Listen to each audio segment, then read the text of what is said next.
Boa tarde, meio-dia, quinta-feira, 13 de abril de 2023. Começa agora o TJ Minas Notícias com os assuntos que são destaques no Poder Judiciário. Fórum Nacional de Mediação e Conciliação é realizado em Belo Horizonte. A agência de intercâmbio terá de indenizar estudantes por danos durante viagem para o Canadá. Órgão especial realiza sessão ordinária presencial de julgamentos. Justiça nega pedido de retirada de placas que tampam visão de campo de vizinha do estádio do Independência. Esses são os destaques da edição de hoje do TJ Minas Notícias. Eu sou Mércia Lívia. E eu, Cid Marcos. Fórum Nacional de Mediação e Conciliação é realizado em Belo Horizonte. Renata Marques. Representantes do Poder Judiciário de todo o país participam do Fórum Nacional da Mediação e Conciliação em Belo Horizonte. A 13ª edição do encontro tem como tema a cultura da paz e o diálogo interinstitucional. Pauta que, para o presidente do FONAMEC, juiz Gildo Alves de Carvalho Filho, é extremamente relevante para o melhor desenvolvimento do sistema judiciário como um todo. O que nos move no FONAMEC é a busca pelo diálogo constante, pela atuação de cooperação. É obviamente que algumas questões precisam ser abordadas pela heterocomposição, mas a maioria delas não. A maioria delas podem ser alcançadas através do diálogo, da conversa franca e leal. A troca de experiências entre os integrantes da Justiça Nacional é o grande objetivo dos debates previstos para esta quinta-feira ao longo de todo o dia na Faculdade de Direito da UFMG. O presidente em exercício do TJMG, desembargador Alberto Vilas Boas, mencionou os benefícios das discussões para o aprimoramento dos métodos de solução de conflitos de maneira coletiva em todo o país. Esse fórum é muito importante justamente para que se possa conhecer iniciativas que outros estados, outros órgãos, outras instituições estejam adotando. Minas Gerais foi beneficiada agora com um prêmio no CNJ, né, do oficial de justiça que pode atuar no sentido de já tentar obter a conciliação entre as partes. E tantas outras iniciativas que a desembargadora Ana Paula já desenvolveu em conjunto, seguindo políticas já criadas nas administrações anteriores, que reverteram muito em favor da sociedade. Além do programa de conciliação em domicílio, que permite que o oficial de justiça possa auxiliar em processos de resolução de conflitos no cumprimento de mandados, outras duas iniciativas da Justiça Mineira foram incluídas no portal de boas práticas do CNJ. O Paternidade para Todos, que garante a inclusão do nome do pai no registro de nascimento, e o Extensão Arbitragem Acadêmica, que, em parceria com universidades, democratiza os procedimentos da justiça em causas de baixa complexidade. Da Faculdade de Direito da UFMG, repórter Renata Marques. TJMG debate Justiça Restaurativa. Informações com Marco Aurélio Franco.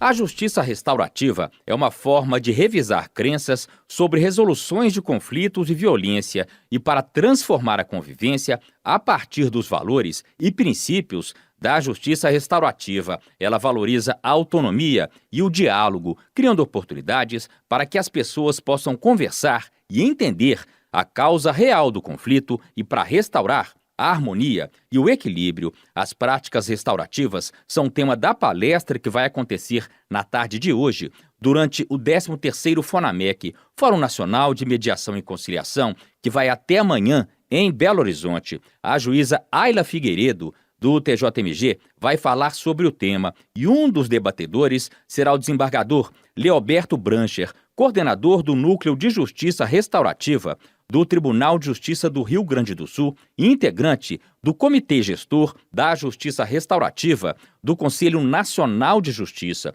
O desembargador falou com a Rádio TJ Minas sobre a importância da implantação da justiça restaurativa nas escolas.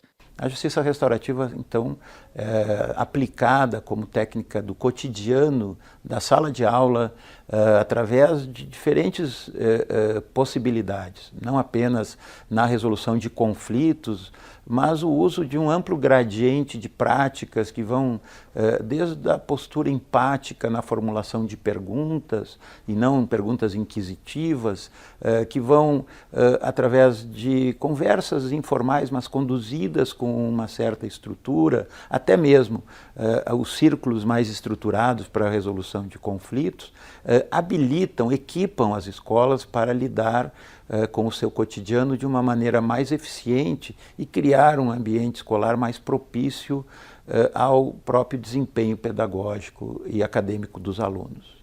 O desembargador também destacou a contribuição da justiça restaurativa nas escolas no contexto de ameaças e de violência que aconteceram nos últimos meses pelo Brasil. A justiça restaurativa se propõe exatamente a suprir aquelas faltas, aqueles intervalos de diálogo, aquelas faltas de conexão entre as pessoas na convivência escolar que muitas vezes permitem o surgimento de episódios de bullying não percebidos, de situações de depressão não cuidadas, de situações de automutilação, que são sintomas graves do sofrimento psíquico dessas novas gerações que vivem um clima social instabilizado. O Conselho Nacional de Justiça declarou 2023 como o Ano Nacional da Justiça Restaurativa na Educação. Do Tribunal de Justiça de Minas Gerais, Marco Aurélio Franco.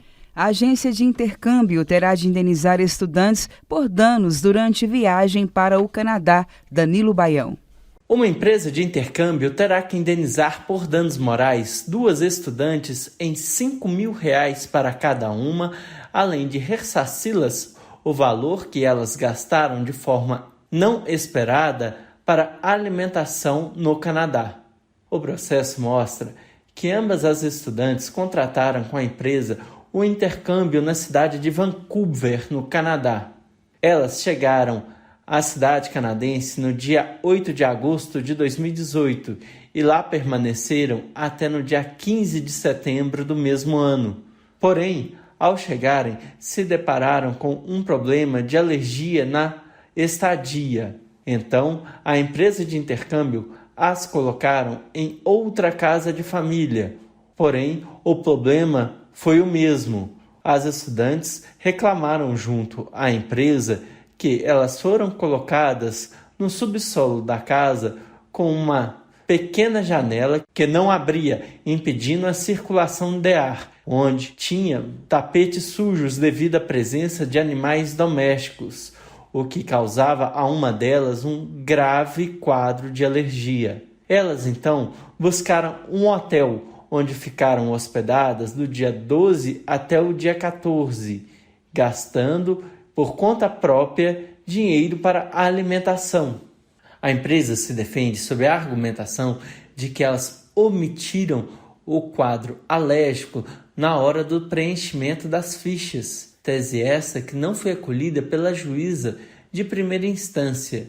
E o relator da apelação, desembargador Vicente de Oliveira Silva, da 20ª Câmara Civil do Tribunal de Justiça de Minas Gerais, manteve o entendimento da magistrada. Segundo o desembargador, a estudante demonstrou, através de laudo médico, um grave quadro de alergia a pelos de animais domésticos e tal laudo comprova a necessidade de um tratamento emergencial quando esta é exposta a esta situação. Por isso, o magistrado concluiu que as estudantes passaram por um problema que supera e muito apenas meros dissabores, ou seja, elas tiveram grave problema com a estadia num país que não é o delas. Do Tribunal de Justiça de Minas Gerais, Danilo Baião. A seguir, órgão especial realiza sessão ordinária presencial de julgamentos. E mais, Justiça nega pedido de retirada de placas que tampam visão de campo de vizinha do Estádio do Independência. Voltamos em instantes. Órgão especial realiza sessão ordinária presencial de julgamentos. Flávia Carneiro.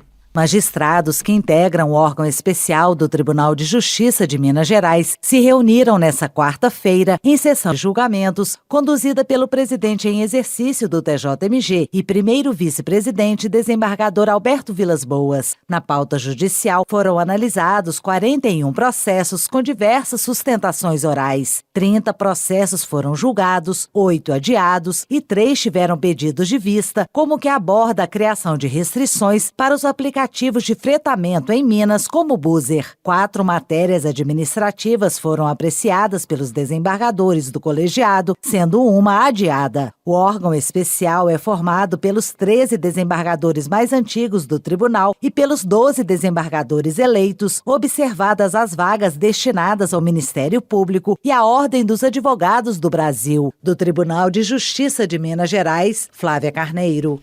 CNJ realiza seminários sobre melhoria do sistema de gratuidade de justiça. Fernanda Porto. O seminário Políticas Judiciárias de Melhoria do Regime de Gratuidade de Justiça é destinado para magistrados e servidores de todo o Poder Judiciário. Além de debates sobre o tema, serão apresentados dados com um diagnóstico das custas processuais praticadas nos tribunais e informações sobre grandes litigantes. A pesquisa foi feita pelo Departamento de Pesquisas Judiciárias do CNJ.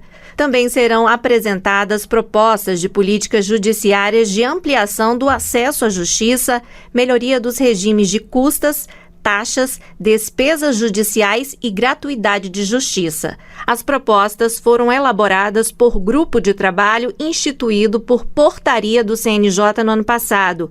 O seminário será em formato híbrido, ou seja, presencial e online. Foram selecionados participantes para o debate presencial, mas quem quiser acompanhar pela internet é só acessar o canal do CNJ no YouTube. Rádio Justiça. De Brasília, Fernanda Porto. Justiça nega pedido de retirada de placas que tampam visão de campo de vizinha do estádio Independência. Marcelo Gomes de Almeida. Sob o argumento de desconforto térmico e falta de circulação de ar, a vizinha do estádio Independência, no bairro Horto, região leste da capital, pediu na justiça que o América Futebol Clube retirasse as placas instaladas diante de 2 janelas de sua residência, que davam visão para o campo de futebol. O juiz da 8ª Vara Cível de Belo Horizonte, Armando Gedini Neto, no entanto, negou o pedido de tutela de urgência. O caso da aposentada de 69 anos ganhou repercussão nacional, já que ela costumava assistir aos jogos do Atlético direto do terraço de sua residência. Segundo o magistrado, a moradora não apresentou provas contundentes de que as placas estariam invadindo o seu terreno e provocando baixa circulação de ar ou claridade na sua casa. A vizinha do estádio, disse o juiz, não apresentou laudos técnicos e outros elementos para comprovar que não foi respeitada a distância de 1,5 metro entre a placa instalada pelo América e as janelas do imóvel. Pela decisão, as fotografias juntadas ao processo indicam a passagem de ar e claridade, ainda que seja de forma reduzida, não interferindo diretamente ao direito de segurança, saúde e convivência assegurado aos vizinhos. O juiz Armando Gedini Neto concluiu que o Código Civil confere ao vizinho o direito de, a todo momento, levantar edificação no seu terreno. Trata-se, na verdade, do exercício do direito que é assegurado a qualquer proprietário do bem imóvel, disse o juiz. Direto do Fórum Lafayette, em Belo Horizonte, Marcelo Gomes de Almeida. O TJ Minas Notícias fica por aqui. Você pode acompanhar também o TJ Minas Notícias no YouTube na íntegra e com imagens direto do estúdio da Rádio TJ Minas. Acesse o portal tjmg.jus.br. No final da página, há links de acesso à TV TJ Minas e também à Rádio TJ Minas. Siga o tribunal no Instagram, @TJMGOficial. Às 14h tem o Tarde TJ Minas e acompanhe também o Jornal TJ Minas Notícias, segunda edição, às 18h. Boa tarde, até amanhã. Boa tarde a todos.